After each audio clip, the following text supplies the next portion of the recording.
Hello, my name is Kit.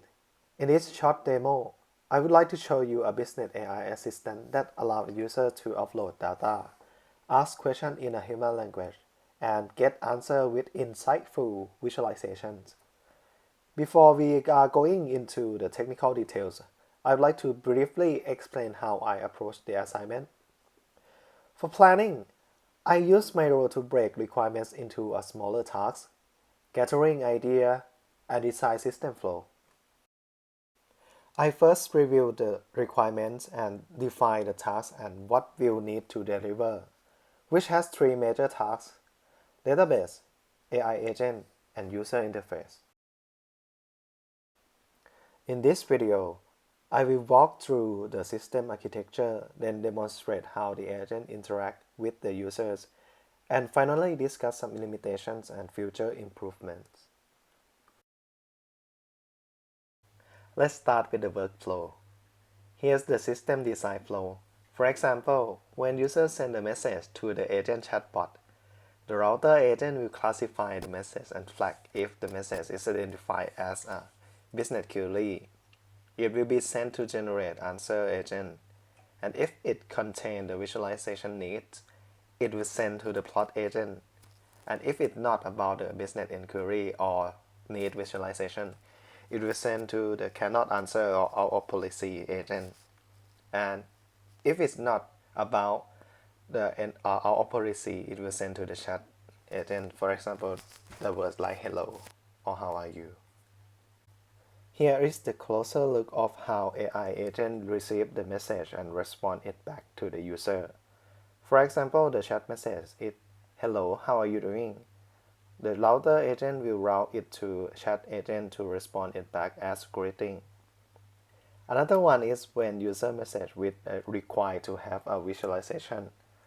The router will then execute SQL to get the data from database and will send it to plot agent, then respond to user with graph.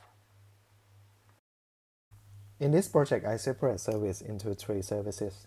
First is backend API, database, and front-end service. Everything to setting up the environment and prerequisites, I put it in README, so please follow the step. To initialize database server, run docker compose up-d. This will run the database server at the background for agent to be used in the future. Make sure to pre-process the data and put them into the clean resources folder, because the Python script will upload data from this folder. And after that, we will run the load data to db.py file. This script is to upload the data into the database server and identify which is primary key and foreign key, and it will sync it automatically. Now database is ready to go. Then we move to the backend server. Make sure you have a .env file with a usable API keys. And in this config file, you will be able to switch the model. Available model is, you can check from Grok website, which is free.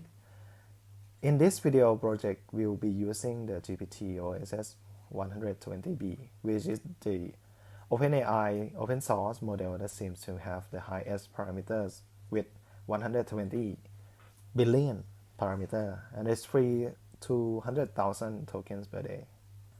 And let's get back to the root directory and use command run langgraph dev. The server will be running at localhost 2024, which allow you to trace the token and observability of the graph in the system as well. And now we move to the last folder, which is a front-end service. In this project, use Paradigm to execute code that's sent from the backend to visualize graph in the chat UI. I will use the simple questions from the requirement document, starting from the easiest one.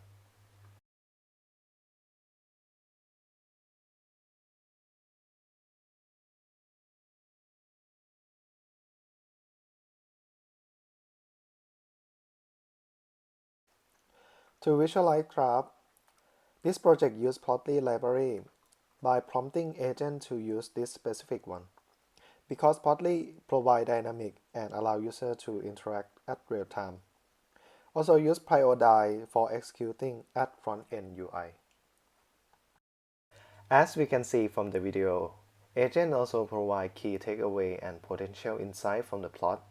This kind of insight can help business users quickly identify patterns without manually building dashboards. Key improvement: the database is still a manual process upload.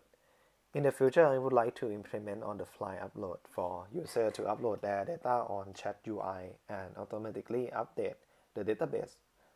So the data become immediately available for user to query. That's all for this video.